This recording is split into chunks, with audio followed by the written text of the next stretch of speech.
थे 1400 साल पहले उससे भी कम कलमा पढ़ने वाले थे। यहाँ आप देखते जाएंगे पीछे हटते हुए तो आपको वो हदीस याद आएगा कि कभी कलमा पढ़ने वालों की तादाद थी जो उमर जो अभी ईमान नहीं लाए थे। वो उमर से इस्लाम के दुश्मनों ने कहा था उमर हाथ में हाथ करके बैठे हो और लोग बाबा दादा का दीन छोड़ के बाबा दादा का धर्म छोड़ के वो कलमा पढ़ते जा रहे हैं, इस्लाम कबूल करते जा रहे हैं। आज इस्लाम के मानने वालों की तादाद कलमा पढ़ने वालों की तादाद 40 हो गई है। मुसलमानों इससे पता चला ये कि ऐसा था कि पूरी दुनिया में कलमा पढ़ने वालों की तादाद 40 गिनी जा रही थी, 39 मानी जा रही थी। मुसलमानों तो 1400 साल पहले की बड़ी तादाद नहीं थी।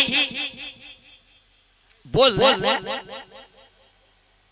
अगर कोई पाबंदी न हो बोले दुनिया की सारी कौमें कितना बोलने लगी, हमारी कौम भी बोलती मगर उनकी सभाओं में बोलती है हाथ उठा के नारा लगा करके बोलती जिनका वादा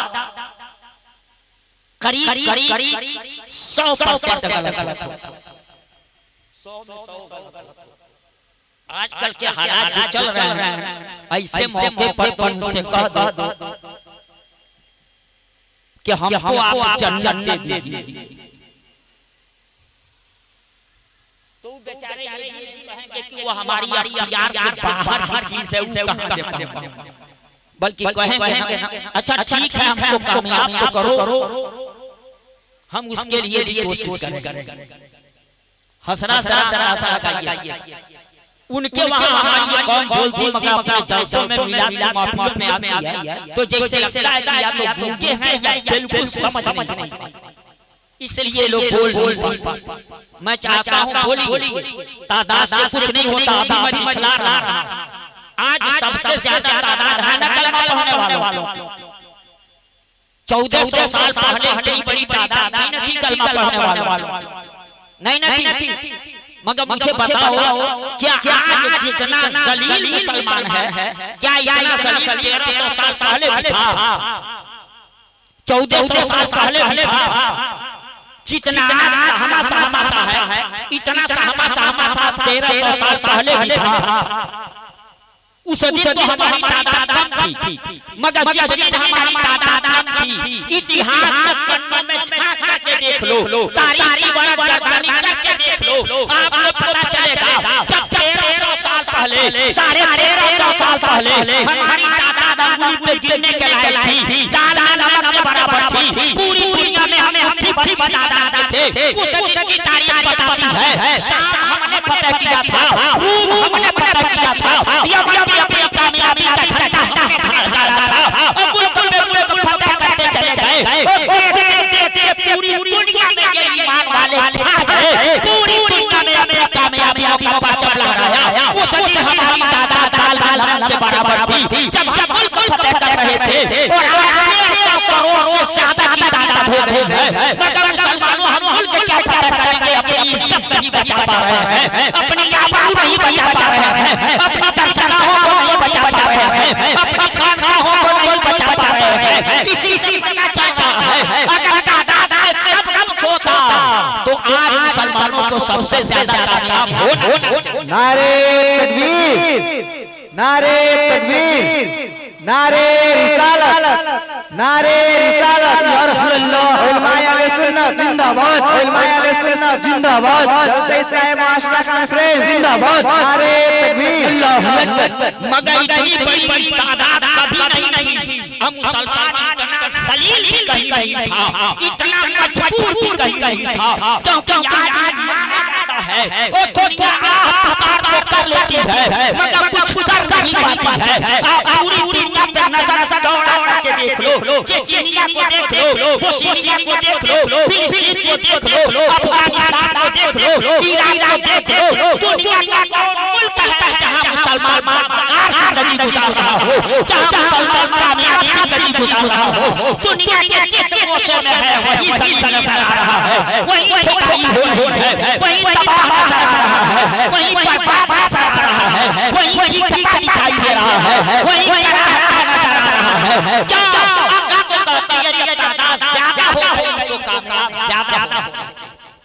कामयाब ज्यादा होना चाहिए ना, मगर आप कामयाब हो नहीं। क्यों? तादाद ज्यादा हो गई, फिर कर क्यों नहीं पाते? जब तादाद कम थी तो मुल्क पे मुल्क फतेह करते। अरे इसी मुल्क में मोहम्मद बिन कासिम बन के आए। उस दिन तादाद इतनी नहीं थी जितनी आज है, और अपनी कामयाबी का झंडा गाड़ा था। बात क्या थी? आज ज्यादा होकर के हम नाकाम हैं। क्यों? जब यही नहीं समझेंगे ना तो आप इस्लाह कहां से? क्योंकि आज का बेहतरीन डॉक्टर जो होता है ना, मरीज को दवा देता है, ब्लड पहले लेता है, एक्सरे पहले लेता है, अल्ट्रासाउंड पहले करता है। क्यों जांच कराता है? ताकि पता चल जाए कि इसकी कमजोरी, इसके सेहत में गिरने की वजह क्या, ये दिन ब दिन कमजोर क्यों? पहले बीमारी पकड़ो, जब बीमारी पकड़ में आ जाएगी, ब्लड जांच कराने से, एक्सरे लेने से, अल्ट्रासाउंड कराने से, एमआरआई कराने से, सीटी स्कैन कराने से, इससे जब बीमारी पकड़ में आ जाएगी तब दवा दे करके इसको बचाया जा सकता है और इसे कामयाब किया जा सकता है, इसको ताकतवर बनाया जा सकता है, इसको सेहतमंद बनाया जा सकता है। मगर जब जांच न हो और बीमारी पकड़ में न आए तो अंधेरे में तीर मारते रहेंगे। कोई जरूरी नहीं है कि सेहतयाब हो जाए, कोई जरूरी नहीं कि बीमारी से निजात आ जाए। इसलिए मैं चाहता पहले बीमारी को पकड़ो। बीमारी क्या है कि जब हम थे, से फैसला करता जो काम 2 आदमी 4 आदमी करेंगे उसको 8 आदमी एक ही दिन में कर कहते हैं। जिस काम को 2 लोग 4 दिन में करते तो 4 दुनिया, अगर 8 लेबर करने लगे तो 4 दिन का काम एक दिन में हो जाएगा कि नहीं? हो जाएगा। आप सुनना नहीं चाहते क्योंकि मैं कहता हूँ हमारी कौम बीमार, क्योंकि इलाज उस वक्त तक नहीं जरूरत पड़ती इलाज की जब तक आदमी बीमार हो। इस्लाह की जरूरत उस वक्त तक नहीं पड़ती जब तक जब पहले बिगड़ेगा तब इस्लाह की जरूरत पड़ेगी, पहले बीमार मारेगा तब इलाज की जरूरत पड़ेगी। आज इस्लाह मुआशरा करा के बता दिया कि हाँ हमारी कौम बिगड़ी हुई है और इसलिए इसके इस्लाह की जरूरत पड़ रही है। मुसलमान तो गोया बीमार है और बीमार बच्चों से आप सीख लीजिएगा सबक। बीमार बच्चा हो तो ये बताइए आइसक्रीम वाला जब घर के बगल से गुजरता है तो बच्चा आइसक्रीम के लिए रोता है। आइसक्रीम खाना उसको बड़ी अच्छा लगता और उसको जितना मजा आता है आइसक्रीम खाने में उतना ही मजा उसको दवा खाने में भी आता है। फैसला आपको करना, उतनी ही खुशी के साथ दवा खाता है। आप लोग बोलते ना तो हमको बोलने में मजा आता है। मैं यहाँ कहा गलत भी बोलेंगे तो मुझको लगेगा कि हाँ मैं जिसको सुना रहा हूँ मेरी सुन रहा हूँ। ये बतलाइए आपका बीमार बच्चा जितना शौक से आइसक्रीम खाता है उतना ही शौक से दवा नहीं खाता। मगर आइसक्रीम खाने में तो मजा आ जाता, मगर उससे उससे बीमारी होगी, बीमारी और बढ़ेगी। ठीक हमारी कौम उसी बीमार बच्चे की तरह हो गई है कि ये जलसा होता है। हमारी कौम इतना भी नहीं समझती कि ये गरीब कौम में उसका 10 रुपया इकट्ठा करके मुसलमानों जलसा कराने वाले मजदूरों चूतियां चटकाते हैं। जिस दरवाजे पे नहीं जाना चाहिए उस दरवाजे पर भी जाते हैं। जो लोगों से नहीं सुनना चाहिए वह भी सुनते हैं और बड़ी मेहनत करके जलसा कराते हैं, वो अलावा बोलते हैं। और कमर को महंगाई के जमाने में जबकि सारी चीजें महंगी हो गई है, मुसलमान लाइट का इंतजार करते हैं, माइक का इंतजार करते हैं, कुर्सियों का इंतजार करते हैं, मुसलमानों लोगों के बैठने का इंतजार करते हैं, लोगों के खाने पीने का इंतजार करते हैं। अब बताओ इस महंगाई के जमाने में इसके खर्च होता है कि नहीं, मगर इतना खर्च करके जो जलसा होता है क्या वो जलसा इसलिए होता है कि कौम के लोग आए वो मसाले करके चले जाएं, अकल चौराहे पे कहे ऐसा क्या हुआ मसा खा गया, अरे मसाले ले आता है ये कोई मसाले की पोजीशन में है जिसकी इज्जत दांव पे लगी हो, जिसकी आबरू दांव पे लगी हो, मुसलमानों जिसका भविष्य बिल्कुल अंधकार में चला रहा हो, जो पूरी दुनिया में चौंका चीख और चिल्ला रही हो, जिसकी इज्जत और आबरू लूटी जा रही हो, वो कौम आज पोजीशन में है कि जलसा में जा करके मसाले नहीं मुसलमानों वो बेलयाब शराबी होगा कि घर घर लोग मर रहे होंगे और वो शराब के नशे में छूट रहा होगा। हमारी कौम उसी तरह से हो गई है, पूरी कौम काटी जा रही है, पूरी कौम मारी जा रही है और आज की कौम के लोग नशेड़ियों की तरह से जलसा मसाले लेने के लिए जाया करते। इसलिए मुसलमानों इस तादाद से कुछ नहीं होता, इतनी बड़ी तादाद की जरूरत नहीं, हमें तो नबी के दीवाने की जरूरत है। अब मैं नहीं कहता आज सहारनपुरी ने बहुत पहले कहा था असल के दिन से है गर्दिश में पैमाना मोहम्मद का, असल के दिन से है गर्दिश में पैमाना मोहम्मद का, और रहे हैं लाशा तक कायम ये मैमाना मोहम्मद का, और रहे हैं हशर तक कायम ये मैमाना मोहम्मद का। हजारों छिप रही उलझे हुए हैं घर मंजिल में, हजारों छिप रही उलझे हुए हैं घर मंजिल में, न जाने किस बुलंदी पे है काशाना मोहम्मद का, न जाने किस बुलंदी पे है काशाना मोहम्मद का। अब बदल जाए नसाबे हाथों आलम में वाहिद में, अगर जिद पर कोई लड़ जाए दीवाना मोहम्मद का, उसने कहा बहुत बड़ी तादाद ही मोहम्मद का दीवाना होना चाहिए, अगर ये नबी का दीवाना सब पे आ जाए तो वो दो आलम का नसाब बताओ। यहाँ तो लाख तादाद में लोग धरना प्रदर्शन करते आए इसलिए का नसाब नहीं बदल, मगर आज सहारनपुरी का एक नबी का दीवाना सीख पे आ जाए तो वो दोनों आलम का नसाब दरहम कर मुसलमान तो यहाँ तादाद नहीं नबी के दीवाने की संख्या। अब मैं सोचने लगा कमी कहाँ से आई, वो कम थे तो इतना कामयाब थे, आज से आता है तो इतना नाकाम क्यों? ये मेरा सवाल आप जिंदगी से इस पर गौर कीजिएगा। मुसलमानों उसकी वजह जानते हो क्या है? मैं जिस कुरान के एक एक नुक्ते पे आपका ईमान है उस कुरान को देखिए आपको पता चल जाएगा। जिंदगी देने वाला खुदा और कुरान में फरमाता है माताकुम रसूलों फखुज़ूहु, और रसूल जो तुमको दे तुम उसे ले, रसूल जो तुमको दे तुम उसे ले लो। वह मानो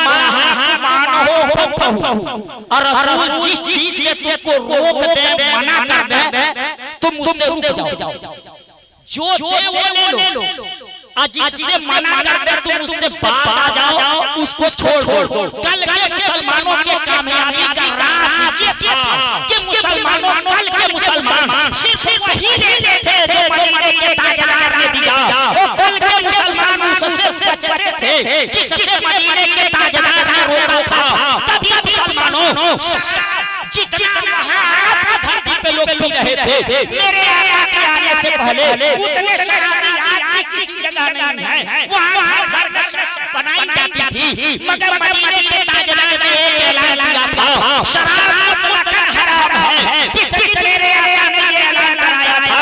तारीख बताती है मुसलमानों वो शराब पीने वाले जो 300 से ज्यादा नाम से शराब को पुकारा करते थे वो ये ऐलान सुने थे कि आका ने मना किया है, वो कहा है शराब हराम है। मुसलमानों घर से मटका निकाल करके तोड़ दिया, जिसके हाथ में प्याला था वो प्याला तोड़ दिया, वो शराब के मटके तोड़े गए, जो शराब के प्याले तोड़े गए। तारीख बताती है मूसलाधार बारिश में जैसे गलियों से पानी बह जाता है, मटके तोड़े गए, ओए प्याले तोड़े गए कि उस तरह वहाँ मूसलाधार बारिश में जैसे पानी बहता है वैसे शराब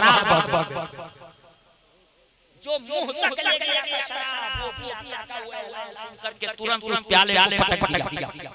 रसूल ने मना कर दिया जिस चीज से वो मान गया।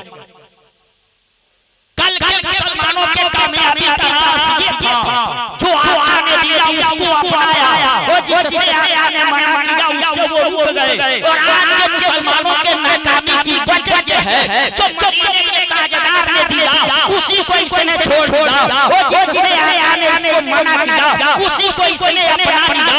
और आशा करना हो तो कर लो, मेरे आका ने क्या दिया और हमने क्या लिया। और मुसलमानों आका ने किससे मना किया? आका ने हमको दिया था वो इस्लामी सूरत दिया था, इस्लामी सीरत दिया था, इस्लामी किरदार दिया था, इस्लामी अफाल दिया था, इस्लामी शब-ओ-रोज़ दिया था, इस्लामी माहौल दिया था। मेरे आका ने क्या नहीं दिया था? मुसलमानों आका ने क्या नहीं दिया था तुझे? मगर जो आका ने दिया था उसको तूने छोड़ दिया। यही से तो बीमारी आई है, यही से तो कमजोरी आई है। आका ने जो दिया उसको तूने छोड़ दिया। मुसलमानों जिससे आका ने मना किया था उसी को तूने अपना लिया, जिससे नबी पाक ने रोका था उसी को तूने अपना लिया। डॉक्टर दवा देता है, वो कहता है वो काम करना है, ये दवा टाइम से खानी पड़ेगी और ये करना पड़ेगा। दही खाना, चावल खाना, केला खाना, मछली खाना, कुछ चीजों से वो मना करता है, यानी उससे बचना।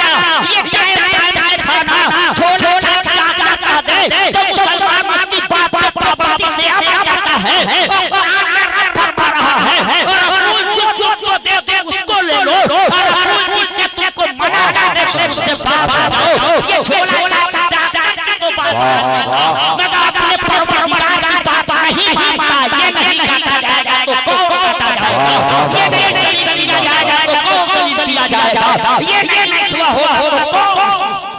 नारे तकबीर, अल्लाहु अकबर, नारे रिसालत, या रसूल अल्लाह, मसलके आला हज़रत जिंदाबाद, मौलाना कमरुद्दीन साहब क़िबला जिंदाबाद, इस्लाह मुआशरा कॉन्फ्रेंस जिंदाबाद, मसलके आला हज़रत जिंदाबाद, नारे तकबीर,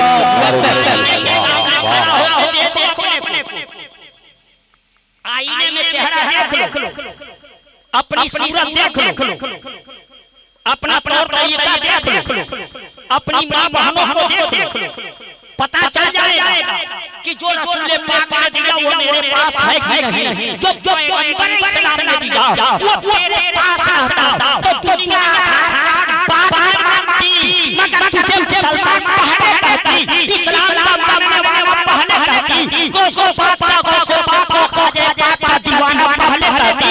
मगर तू अपना गाँव छोड़ के चला जा, अपना इलाका छोड़ के चला जा तो सूरत देख के दुनिया नहीं कहेगी कि ये इस्लाम का मानने वाला होगा, ये गौस का चाहने वाला होगा, ये ख्वाजा पाक का चाहने वाला होगा। तेरी सूरत इतनी बदल गई, तेरी सीरत इतनी बदल गई, तेरा इरादा ना बदल गया, तेरा इरादा ना बदल गया। मुसलमान मुसलमान का सा लगा गया, वो सोचते रहना बदले हो कि नहीं बदले। बताइए बदले हैं नहीं? हम बदले हैं।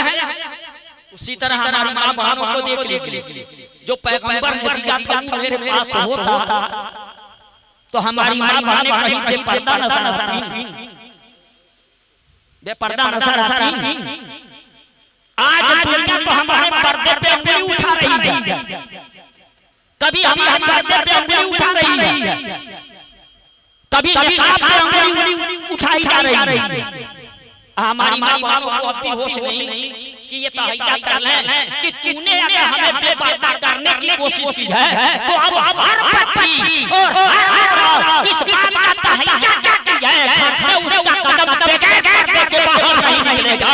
जिस दिन हमारी माँ बहनों ने इस पे अमल कर लिया, इस्लाम के दुश्मनों की सारी साजिश फेल हो गई। माशाअल्लाह माशाअल्लाह, हक है, क्या बात है। पर्दा करना चाहते मुसलमानों, वैसे नौजवानों आपको अभी होश नहीं आ रहा, आपके लिए कभी कभी इंसान के ऊपर उंगली उठ रही, कभी कुरान की कुछ आयतों को निकालने की बात की गई कि नहीं की गई?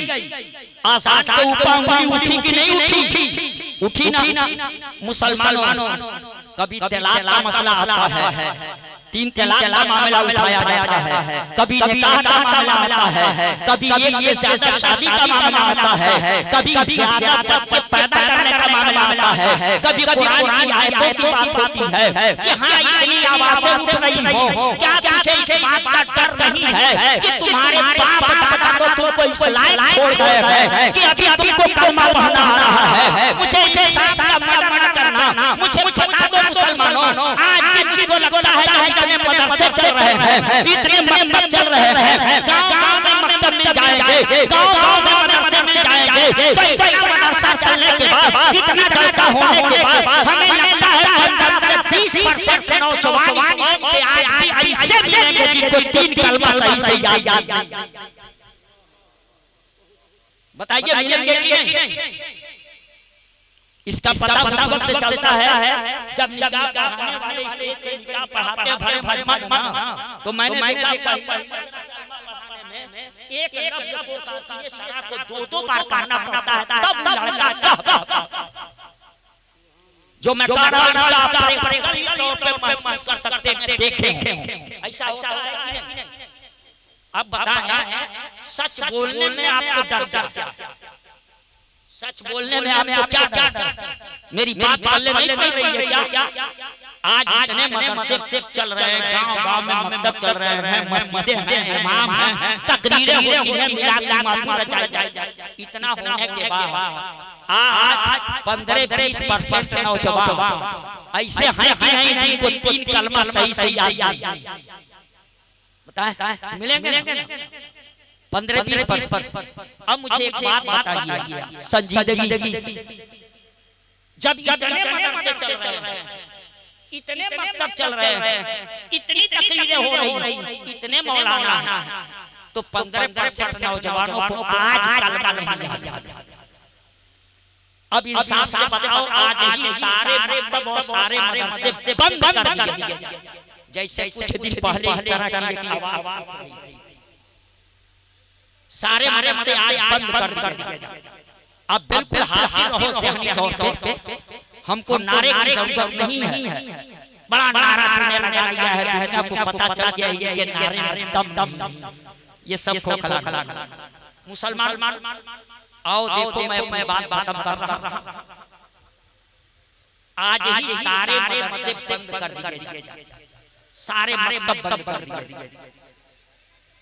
तो 100 साल पहले नहीं, बल्कि आज से 100 साल के बाद जो हमारी आपकी नस्लें आएंगी, हमारे बेटों के बेटे होंगे, हमारे पोते होंगे, तो उनको कलमा पढ़ना आएगा ना?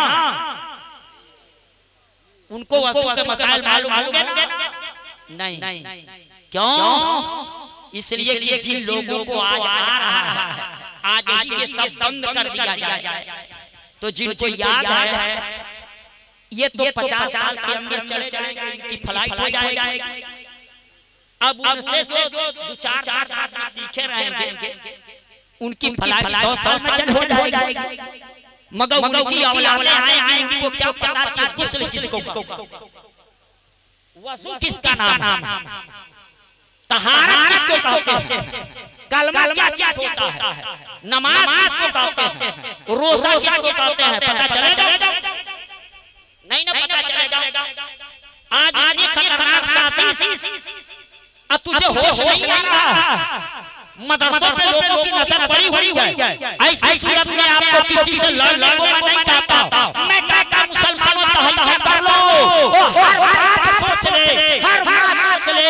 रब ने फरमाया है तुम रसूलों को सुनो, और रसूल ने जो दिया उसे हम लेंगे। तो मुसलमानों पैगंबर ने जो दिया, हर बात उसी को अपना ले। पैगंबर ने जो दिया, हर बात उसी को अपना ले। मकतब बंद हो जाएंगे, माँ की गोद से निकलने वाला बच्चा माँ की गोद से कलमा पढ़कर के निकलेगा।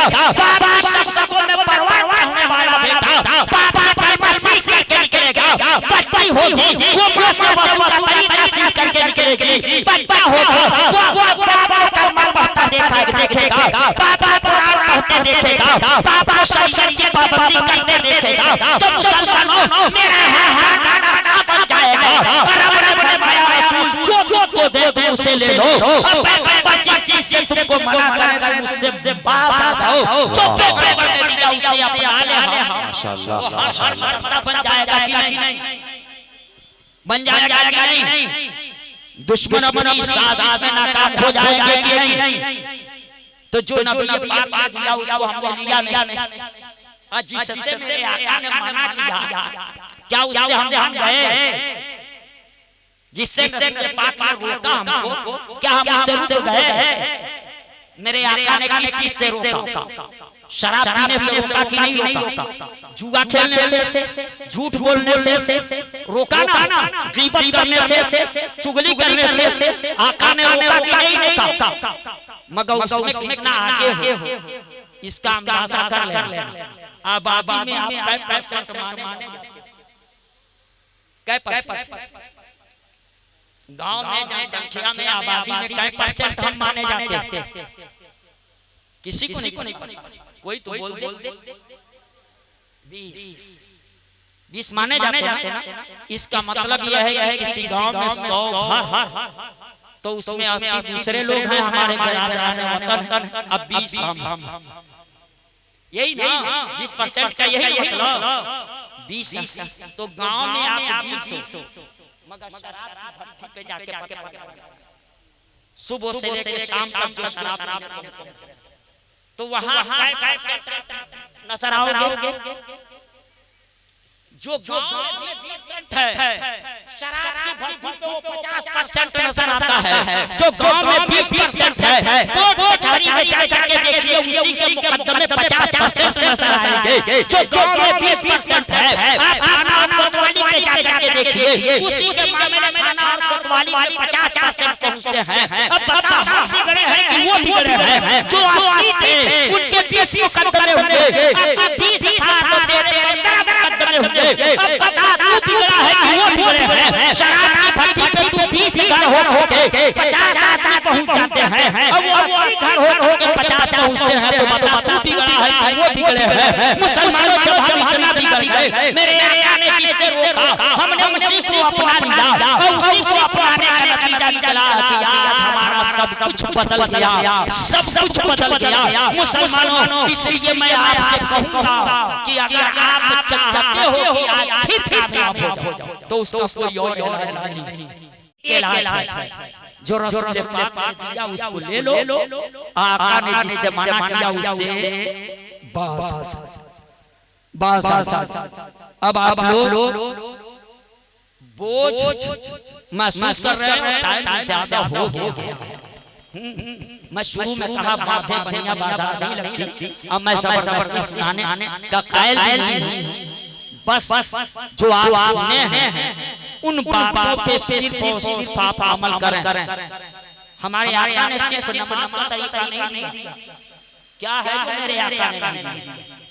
आप 5-7 मिनट बर्दाश्त कर सके तो मैं आपके सामने रखूंगा। बोझ नहीं ना महसूस करेंगे। मुसलमानों एक नाम याद रखना, मेरे आका ने क्या दिया? माँ बहनें भी बैठी हुई हैं, पता चल जाएगा आका ने कुछ नहीं छोड़ा, सब कुछ दिया। सिर्फ नमाज पढ़ने को मेरे आका ने थोड़ा बताया। हज़रत अब्दुल्लाह इब्ने अम्र बिन आस, नाम याद रखिएगा, अब्दुल्लाह इब्ने अम्र बिन आस रज़ियल्लाहु ताला अन्हु। मुसलमानों, इनकी शादी हुई, इसमें बेटे का नाम, बाप का नाम, दादा का अब्दुल्लाह इब्ने अम्र बिन आस।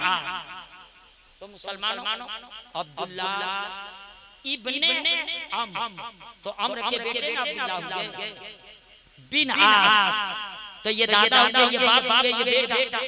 बेटे की शादी हुई, बेटे की शादी हो। आज हमारा समाज कैसे बिगड़ा? शादी होने के बाद एक रोज लड़के के बाप ने अपनी बहू से पूछा, हमको आपको तौफीक नहीं होती, मगर अपनी बहू से पूछा, ये बताओ मेरा बेटा जो तेरा शौहर है और जिसकी तू बीवी है, बता मेरा बेटा तेरे हक में कैसा है? देखना हदीस शरीफ है। पूछा कि मेरा बेटा अब्दुल्लाह जो है, जो तेरा शौहर है, उसकी बीवी है, मेरी बहू बता दे मेरा बेटा तेरे हक में कैसा है? क्या इस्लामी औरत? उस औरत ने कहा उनके बारे में पूछ रहे हैं, वो खूबसूरत भी हैं, वो नेक सीरत भी हैं, वो दीनदार भी हैं, वो परहेजगार भी हैं, सारी अच्छाइयां उनके अंदर हैं, वो तो बहुत अच्छे। इतना कह करके उसने कहा लेकिन साल के 355 या 65 दिन होते बेला नागा रोजाना बड़ी गौर से सुनिएगा, बेला नागा रोजाना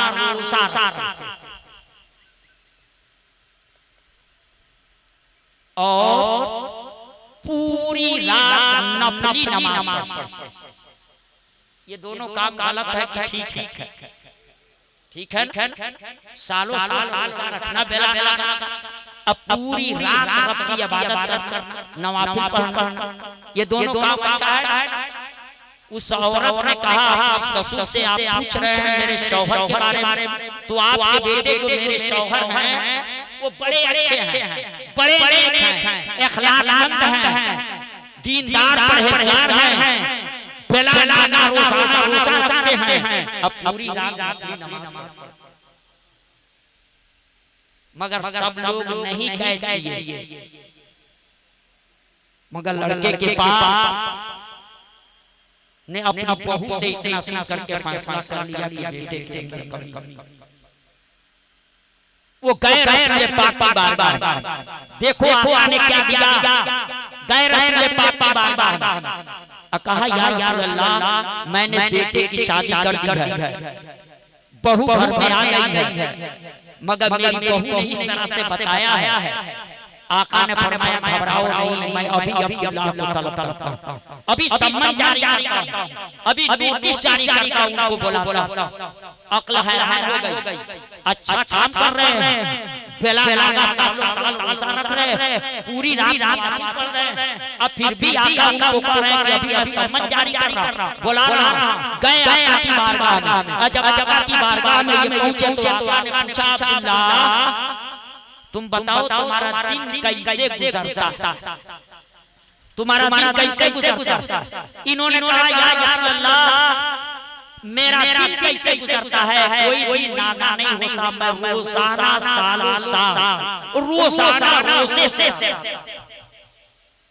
हम लोग तो साल में एक महीना रमजान का रोजा नहीं रख पाते, मगर उन्होंने कहा कि पूरे साल में रोजा रखता, एक दिन भी नागा नहीं होता। फिर आका ने फरमाया तुम्हारी रात कैसे गुजरती है?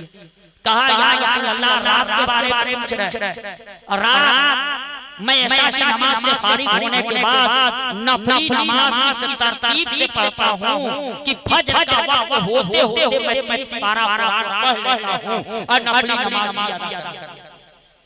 इस तरह पढ़ता दोनों काम अच्छा था ना, मगर आका ने फरमाया अल्लाह तुम ऐसा करो,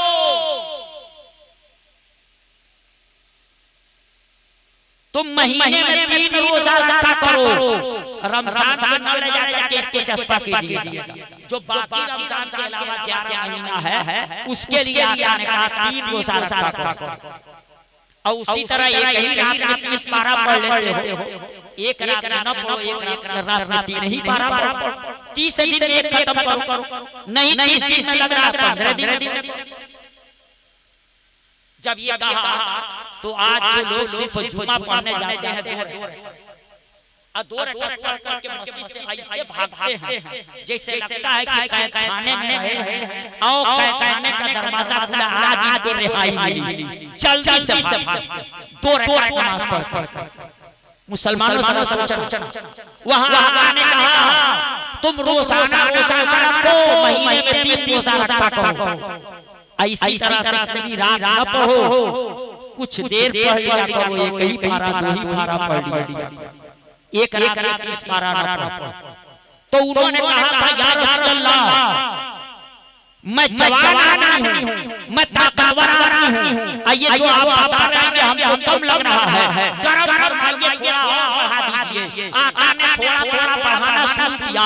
अब आपको बताऊं इख्तिसार के साथ, लास्ट में आका ने कहा तुमको ज्यादा रोजा रखना है तो तुम एक काम करो, एक रोजा रखो, दूसरे दिन न रखो, फिर तीसरे दिन रोजा रखो, चौथे दिन न रखो, फिर पांचवें दिन रोजा रखो, छठवें दिन न रखो, यानी एक दिन नागा करके रोजा रखो, एक रखो, एक दिन न रखो। इसी तरह से कुरान भी पढ़ा करो, इसी तरह से नफिल नमाज भी पढ़ा करो। हर हर अल्लाह करके मैं या रसूल अल्लाह मैं ताकतवर आदमी हूँ। आप जो बता रहे हैं कि हमको कम लग रहा है, करम फरमाइए, थोड़ा और बढ़ा दीजिए। तो आपने फरमाया हदीस से आगे पढ़ने की कोशिश न करना, और आपने फरमाया हदीस के अल्फाज है इन्ना लेना सताई कहा व इन्ना ले आने का अलई कहा व इन्ना ले आने का अलई कहा व इन्ना ले रब्बे का अलई कहा।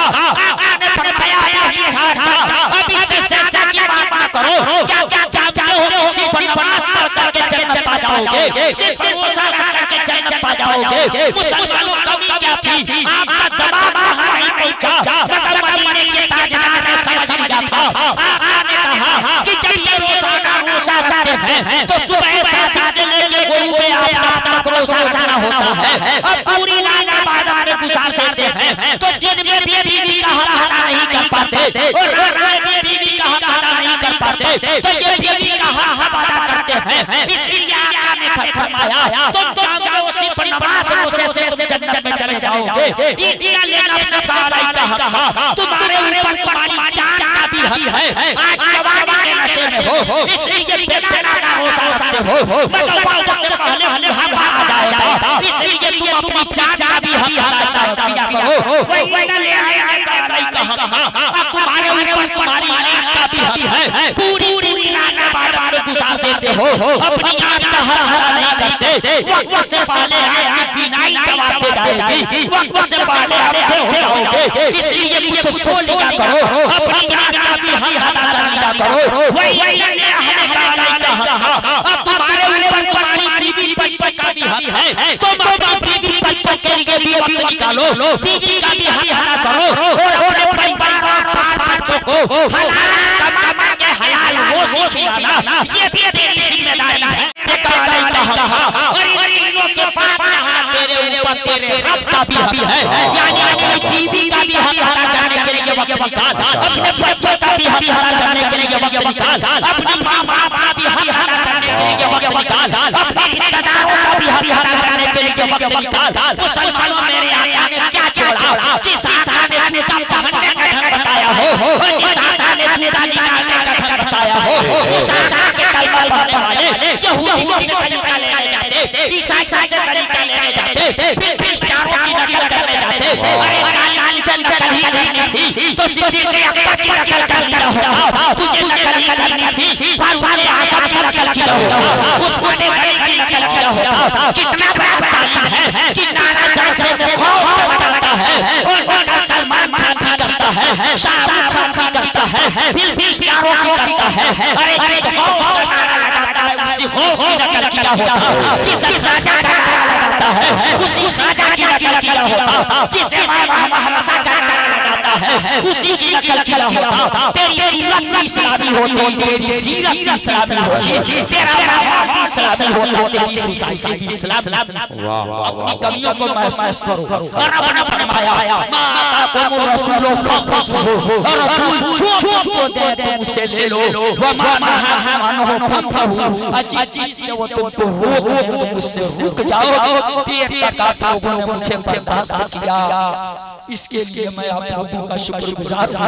रात के इस हिस्से में और भी मेरे जैसा मौलवी जो न तरन्नुम के साथ कुछ पढ़ पाता हो, न चुटकुले कह पाता हो, न लतीफे कह पाता हो, न हंसा पाता हो, न खिला पाता, इस रात में मेरे जैसे मौलवी की तकरीर सुनना ये कठिन तो है, मगर मैं आप लोगों का शुक्रगुजार हूं कि आप लोगों ने सुना, अपना टाइम दिया। अल्लाह रब्बुल इज्जत आपका सुनना कबूल करे, मेरा सुनाना कबूल करे। ऐसे में जो हम लोगों से आमदन या सावन गलती हुई है और अपने कायनात अपने महबूब और अपने महबूब के सदक़े में उसे माफ फरमाए। व आखिरु दअवाना अनिल हम्दुलिल्लाहि रब्बिल आलमीन। अस्तगफिरुल्लाह रब्बी मिन कुल्लि ज़ंबिन व अतूबु